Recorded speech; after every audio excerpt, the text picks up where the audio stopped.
भयभीत हो जाओ इस काल से, किसी को नहीं बख्शता है।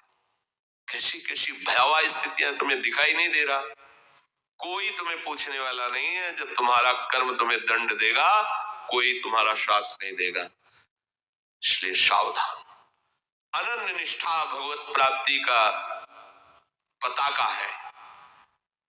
अगर अनन्य निष्ठा आ गई तो तुम कैसे हो इस पर तुम बिल्कुल चिंतन मत करो, किनके हो इस पर चिंतन करो, तुम्हें निश्चित भगवत प्राप्ति हो जाएगी। अनन्य निष्ठा, क्योंकि अब समय नहीं है हम किसी साधन पर बल कर सके, समय नहीं। एक महापुरुष से मिले, गिरिराज जी की 3 परिक्रमा प्रतिदिन, गिरिराज जी की, आप सब भी मिले थे। धन्यता की मूर्ति, बस हृदय में आती की परिक्रमा नहीं दे पाते, टांग खराब हो गई है, अब बैठे क्या करें। देखो, हम अगर शरीर के किसी भी साधन पर पूरा बल रखेंगे तो धोखा है, मान लीजिए। इसीलिए हम कहते हैं हमारे साधन भी श्यामा श्याम है, हमारे साध्य भी श्यामा श्याम है। ये झूठ का शरीर है, तुम्हें सत्य भास रहा है। पानी का बुलबुला चिकना ऊपर से दिखाई दे रहा है, कब फूट जाए कोई भरोसे का नहीं। हमारी माला पे रती, यहां से हाथ टूट जाए, माला नहीं चल पाएगा। हमारी बुद्धि पर बुद्धि भ्रष्ट हो जाए, ना जानो छिनंत कौन बुद्धि घटे प्रकाशित। हम गाने का भरोसा लिए हैं, जब आने मुख हो जाए तो बोले ऐसे तो सब कुछ हो सकता है। हाँ, उस सब कुछ बिगड़ जाने पर भी एक बात रहती है जिसके कहते हैं भगवद आश्रय। वो बुद्धि से नहीं होता, वो स्वयं से होता है। स्वयं अविनाशी है और अविनाशी का आश्रय ये भगवत प्राप्ति करा देगा। ये जल्दी बात समझ में नहीं आती, फिर भी कह रहा हूं, सुनते हुए भी तुम्हारी समझ में नहीं आएगी। भगवत प्राप्ति केवल भगवत आश्रय से होती है। सब साधन थका करके उसे भगवत आश्रित कर देते हैं। चाहे सुन के भगवत आश्रित हो जाओ या थक के भगवत आश्रित हो जाना। इसीलिए तात स्वर्ग अपवर्ग सुख धरी तुलाए कंग तूल नताए सकल मिल जो सुख लो सत्संग। क्योंकि सत्संग से सुनते सुनते आपके सारे अहंकार की धज्जियां उड़ जाएंगी। बस एक ही बात होगा, प्रियाजू अब तो स्वीकार कर लो मुझे। मैं जान गया कि मेरे बनाए न बनेगी कोटि कलप लो, बस आपके बनाए बनेगी पल पाव में राधा राधा। गरेगी जीह जो कहो और को है, ये निष्ठा नहीं चाहिए। भगवत प्राप्ति इसी जन्म में हो जाएगी आपको। हम कह रहे हैं कि संख्या से भगवत प्राप्ति नहीं होती, मान लीजिए। क्रियाओं से भगवत प्राप्ति नहीं होती, मान लीजिए। भगवत प्राप्ति आंतरिक निष्ठा से होती है, आंतरिक आश्रय से होती है, आंतरिक निश्चय से होती है। आपको कोई भगवत प्राप्ति नहीं करा सकता। भगवान सामने खड़े हैं और आदेश कर रहे हैं कि यदि तुम मेरा साक्षात्कार करना चाहते हो तो मन मना भव मद भक्तो मात्यादि माम नमस्कुरु मयि एव मनाधत् स्व मयि बुद्धिम निवेशय अनन्य चेता सततम यो माम स्मृति नित्यशा। ये क्यों बोल रहे हैं? सामने खड़े सरकार, देख लो हो गया काम तुम्हारा। बोले नहीं, वास्तविक काम तुम्हारा ऐसे बनेगा। अनन्य चेता सततम यो माम स्मृति नित्य तस्याहम सुलभा। सामने खड़े कह रहे तस्याम, मैं उसको सुलभ हूं, वो मेरा साक्षात्कार कर सकता है। इसका मतलब अभी पूर्ण रूप से नहीं देख पा रहे प्रभु को। सामने खड़े होने पर भी प्रभु को देखने के लिए सतत भगवत स्मृति चाहिए, भगवत आश्रय चाहिए, भगवत निष्ठा चाहिए। नहीं, दुर्योधन ने भी देखा क्या उसका महापुरुषों ने सौभाग्य वर्णन किया? क्या बात है, भगवान का साक्षात्कार कर लिया इसने। नहीं किया, भगवान का साक्षात्कार नहीं किया उसने, क्योंकि बिना आश्रय के भगवत चिंतन के भगवत साक्षात्कार हो ही नहीं सकता। जैसे हमको ये सब मायाकृत दिखाई दे रहा है, ऐसे उसको श्री कृष्ण मायाकृत दिखाई दे रहे थे। उसकी भगवत बुद्धि नहीं थी कि साक्षात पर ब्रह्मानंद ब्रह्मांडों को अपने आप से सृजन पालन और लय करने वाले विश्वात्मा भगवान हमारे सामने। ये तो भीष्म जी देख रहे थे, ये भीष्म जी देख रहे थे, ये विदुर जी देख रहे थे, दुर्योधन नहीं देख रहा था। गरेगी जीह जो कहो और को, गल जाए जबान रसना कटो भान रटो। अनन्य निष्ठा अपने आराध्य देव के प्रति, यदि कभी किसी दूसरे से कह दो कि मैं तो आपका ही हूं, भूल से भी तो मेरी जबान नष्ट हो जाए। नहीं, एक निष्ठा केवल हमारे माई श्यामाजू को राज, ये बिल्कुल निश्चिंत हो जाओ, भगवत प्राप्ति हो जाएगी। आप मान लीजिए, हम किसी प्रलोभन से नहीं कह रहे तुम्हें, हम जो गुरुदेव भगवान की कृपा से, शास्त्रों की, श्रीधाम की कृपा से जो हृदय में स्फुरण होता है, उस बात को पकड़ा जाता है। भगवत प्राप्ति बहुत बड़ी बड़ी क्रियाएं करने वाले देखा गया है, लेकिन उनको वो बात नहीं बनी जो बननी चाहिए, और सहज दैन्य होकर प्रभु का आश्रय लिया, बात बन गई। चरित्रों में आप पढ़ के देखो, सब जगह सूक्ष्मता से देखो, भगवत आश्रित होकर बड़े बड़े दिव्य साधन हो गए, लेकिन उनको न साधन से मतलब है, न साधन के फल से मतलब है। यंत्रवत प्रभु करवा रहे इसलिए हो रहा है। उनका सिर्फ प्रभु के आश्रय से मतलब, प्रभु के चरणारविंद की समर्पित वृत्ति, निरंतर प्रभु के स्मरण में लगे हुए हैं। कोई अब क्या परवाह भगवत प्राप्ति की। जानकी जीवन जन्म जन्म जग जायो, तिहारे ही कौर को, इस प्रेम का परिचय नहीं प्राप्त कर पाता।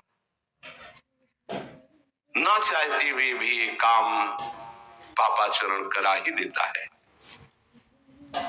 अर्जुन ने प्रश्न किया था, ये कौन है जो ना चाहने पर भी बलात् जबरदस्ती पाप करा देता है? तो भगवान ने कहा, वो काम है, वो क्रोध है।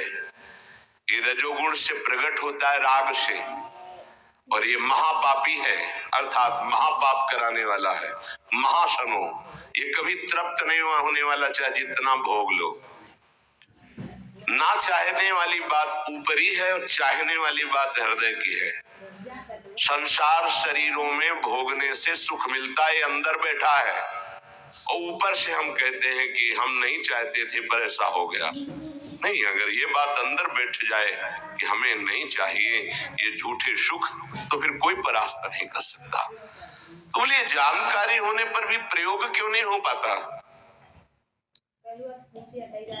वस्तु, व्यक्ति, क्रिया, स्थान, इससे जो हम सुख चाहते हैं उसे काम कहते हैं।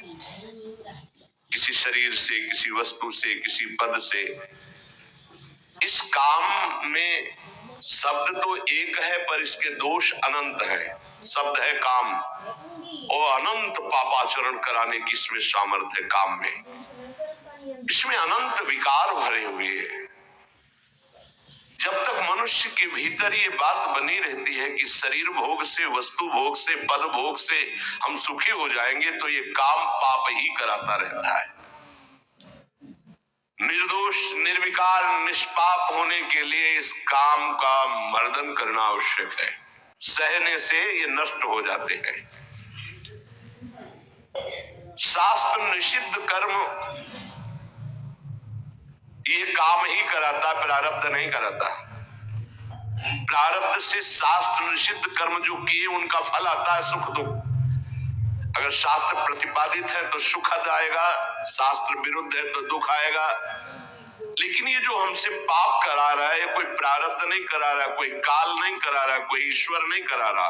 काले कर्मे ईश्वरे मिथ्या दोष लगाए, ये हमारी चाहत करा रही, अंदर बैठी है। शरीर के भोगों से सुख मिलता है, ये अंदर घुस के बैठ गया है, और यही हमसे पाप करा रहा है। तो जब जानकारी हो गई तो फिर पाप क्यों हो रहे हैं? जब जानकारी हो गई कि काम पाप करा रहा, तो हम इस जानकारी का प्रयोग क्यों नहीं कर पा रहे? तो बोले, धूमे नाव्रियते वह्निर यथा दर्शो मलेन च, यथोल्बे नाव्रतो गर्भस् तथा तेने दमाव्रतम। ये ज्ञान ढक गया है हमारा, जो ढका हुआ ज्ञान, ये प्रकाशित, ये काम में नहीं आएगा। जैसे 3 उदाहरण दिए। भगवान कह रहे, धुएं से अग्नि ढक गई, मैल से दर्पण ढक गया, और झिल्ली से गर्भ ढक गया। अब झिल्ली के अंदर बच्चा है कि बच्ची पता नहीं चलेगा। दर्पण है, हम काले हैं कि गोरे हैं पता नहीं चलेगा, क्योंकि मैल से धुआं होने के कारण पता नहीं चलेगा कि अग्नि है, पर बहुत जल्दी उसमें अग्नि प्रकाशित की जा सकती। फूंक मारो अग्नि पैदा हो जाएगी। भगवान ने 3 उदाहरण दिए। उपासक में ये 3 तरह से ज्ञान ढक जाता है, तब काम अपना प्रभाव दिखाता है। 3 इसकी स्थितियां हैं। जैसे धुएं से अग्नि ढकी रहती है, ऐसे ही काम विवेक को, ज्ञान को ढक देता है। बुद्धि में निर्णय निकल जाएगी तो गलत है, नहीं करना चाहिए। सात्विक, राजसिक, तामसिक, ये बुद्धि की 3 प्रवृत्तियां हैं, 3 गुणों के अनुसार। कर्तव्य अकर्तव्य का ठीक ठीक निर्णय करने में समर्थ है सात्विक बुद्धि। राजसिक बुद्धि ठीक निर्णय नहीं कर पाती, असमर्थ होती है कर्तव्य का। और तामसिक उल्टा ही निर्णय करती है। ठीक निर्णय करने की सामर्थ्य सात्विक बुद्धि में है। अब जीव ही भोग इच्छा प्रकट हुई, धुआं पैदा हो गया, भोगों की ना भोगों, पाप तो नहीं बन जाएगा। धुआं है, इसका मतलब अग्नि है, ज्ञान है उसके अंदर। अब अगर उस समय उसको सत्संग मिल जाए, कोई संत की बात चलने लगे, उसका चिंतन वो रोक पावे, तो मानो फूंक मारना है। जैसे धुआं उठ रहा है, 1 2 3 फूंक मारो, आग लग गई, प्रज्वलित हो गया, बच गया। ये पहला बहुत सरल है, बच जाना काम से। धुआं हो जाने पर दिखाई नहीं देता क्या है, क्या ठीक है क्या नहीं ठीक है, पर फूंक मारो तो आग उठी, धुआं खत्म हुआ। ये ज्ञान हो रहा है, बीच बीच में जलन हो रही कि भोगों की ना भोगूं, अच्छा है कि नहीं अच्छा है, कहीं पाप तो नहीं हो जाएगा, कहीं गलती तो नहीं हो जाएगी, पर वो धुआं है, नहीं भोग लेते हैं, अवसर मिला है, समय मिला है, भोग लेते। ये उस समय उसको चाहिए, तत्काल कोई सहयोगी चाहिए विवेक का। परमार्थिक मार्ग में धुआं पैदा कर देगी। साधक अगर सावधान हुआ तो तत्काल प्रयासरत हो जाता है इस धुएं को हटाने के लिए। फूंक मारने का मतलब कीर्तन शुरू हो गया, वो सत्संग शुरू हो गया, किसी संत के पास तत्काल बैठ गया, उसकी वाणी सुनने लगा, वो धुआं खत्म हुआ। फूंक लगी, आग हुआ, जली, धुआं खत्म। ठीक निर्णय होगा, नहीं नहीं ऐसा नहीं करना। उत्पत्ति विनाशशील जड़ वस्तुओं में प्रियता, महत्ता, सुंदरता, सुखद रूपता, ये काम पहले पैदा करता है। ये सत्य है, इसमें सुख मिलेगा, इसमें बहुत सुख मिलेगा। अब ये धुआं बढ़ता चला जा रहा है, कैसे सुख मिलेगा, लाखों लोग भोग रहे हैं, कैसे सुख, कैसे तुम मुझे बावरा बना सकते हो, नहीं नहीं गलत है। ये है धुआं को हटाना, फूंकना। अरे अन्य शरीरों की अपेक्षा है मनुष्य शरीर सर्वश्रेष्ठ है, इसमें विवेक है, हम कैसे ऐसा पशुवत आचरण कर सकते, नहीं अरे मन नहीं, तेरी सलाह नहीं। अब वो फूंक रहा है, आग पैदा कर रहा है, ज्ञानाग्नि पैदा कर रहा है। पर बहुत प्रवीण साधक नहीं, उससे प्रवीण मन है, वो सुख को सुख मानकर भोगने की लालसा प्रबल होने के कारण वो धुआं नहीं हटा पा रहा, वो उसी में और राग कर रहा है। प्रथम अवस्था में हटा लिया तो हटा लिया, नहीं दूसरी अवस्था में बहुत ही भयानक स्थिति हो जाएगी। ये अवस्था बदलने में देर नहीं लगती, कहने में देर लगी। दूसरी अवस्था हो जाती दर्पण में ढका हुआ मैल, उसमें तो फूंक केवल मारनी थी कि आग प्रज्वलित हो गई, क्योंकि तैयार एकदम ज्ञान है, पर धुआं जैसा ढक गया, काम ने ढक दिया। जब दूसरी स्थिति आई उसी उपासक की कि इसका प्रायश्चित भी तो हो सकता है, अब वो मल लग गया। जैसे दर्पण में गाढ़ा मल पोत दिया जाए तो बिल्कुल दिखाई नहीं देगा कि हमारा रूप कैसा है। अब बिल्कुल विचार शून्य होता चला जा रहा है। यथा दर्शो मलेन च, जैसे से ढक जाने पर शीशा, दर्पण, वो दिखना एकदम बंद हो गया। उसमें तो दिख रहा था, धुआं है, आग है, मतलब विवेक काम कर रहा था। थोड़ा फूकने की जरूरत थी, ज्ञान के प्रज्वलित करने की जरूरत थी, पर वो उधर ना की तरफ वृत्ति न ला करके हाँ की तरफ वृत्ति ले आया, तो दूसरी सीन पैदा हो गई स्थिति। जैसे दर्पण में मल ऐसे लगा दो तो बिल्कुल नहीं दिखेगा, और बिल्कुल निर्णय नहीं कर पा रहा। सतोगुण में निर्णय करने की क्षमता होती है, रजोगुण में निर्णय करने की क्षमता खत्म हो जाती है, और निश्चित हो जाता है कि भोग में सुख है। ऐसी कामना का वेग बढ़ा तो ये भूल गया कि मैं साधक हूं, मेरा कर्तव्य क्या है, मैं कर्तव्य करने जा रहा हूं, ये भूल गया। क्योंकि जैसे दर्पण में ढक गया तो भूल गया, दर्पण में दिखाई देता मैं कौन हूं, तो ज्ञान रूपी दर्पण ढक गया काम से, अब ये उसकी सोच ही खत्म हो गई। अंतःकरण में इतना महत्व पैदा हो गया कि विकलता हो गई उसके अंदर, अब यही उसके पतन का कारण बन गया।